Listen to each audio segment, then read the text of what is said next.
A hurricane hits your town and the power is out. Your child is diabetic and you need power to keep her insulin refrigerated. You're desperate. But perhaps you're in luck. I have an electrical generator that I'm willing to sell you, and you have the $800 that generators like mine typically cost. The only problem is, I don't want to sell it to you for $800. I want $1,300. Now, as it turns out, my offer would be illegal in a majority of U.S. states, about 34 of which have statutes that prohibit price gouging, a practice that's usually defined as raising prices on certain kinds of goods to an unfair or excessively high level during an emergency. So there's really no question about what the law would do to me if I made an offer like this to you. But even if the law is clear, the moral status of price gouging is not. Is price gouging always immoral? And whether it is or not, should it be illegal? Let's look at the question of morality first. Is asking $1,300 for the generator morally wrong? Of course, you'd rather buy it from me for $800, but there are 3 reasons why my charging a higher price isn't obviously wrong. First, remember, you don't have to buy it from me for $1,300. If that's more than you think the generator is worth, you're free to walk on by. If you do decide to pay, it's because you believe you're getting more value out of the generator than you do from the $1,300 you gave up for it. In other words, you're coming away from the deal with more than you gave up. Second, ask yourself what would happen if I did charge only $800 for the generator. Remember, you aren't the only person who needs electric power in this situation. If the price was lower, would the generator still have been there when you tried to buy it? Or would someone else have snatched it up before you ever had a chance? This leads directly to the third point, which is that high prices do more than just line sellers' pockets. They also affect how buyers and sellers behave. For buyers, high prices reduce demand and encourage conservation. They lead buyers to ask themselves whether they really need that generator or hotel room, or whether they can do without.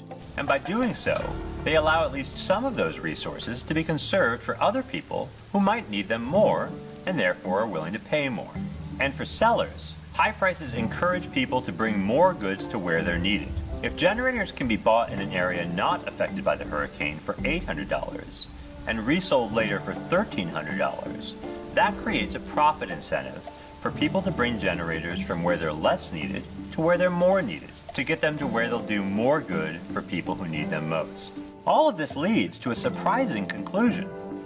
Even someone who can't afford to pay $1,300 for a generator benefits from a system in which sellers are allowed to charge that price. That's because the profit motive that system creates encourages competition, which increases supply, and ultimately drives down prices to a more affordable level for everyone.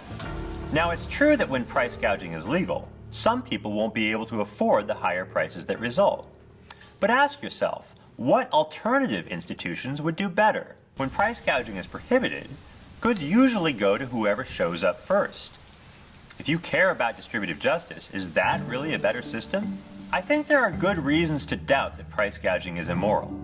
But suppose you're not convinced. Suppose you think price gouging is exploitative and wrong. Should it be illegal?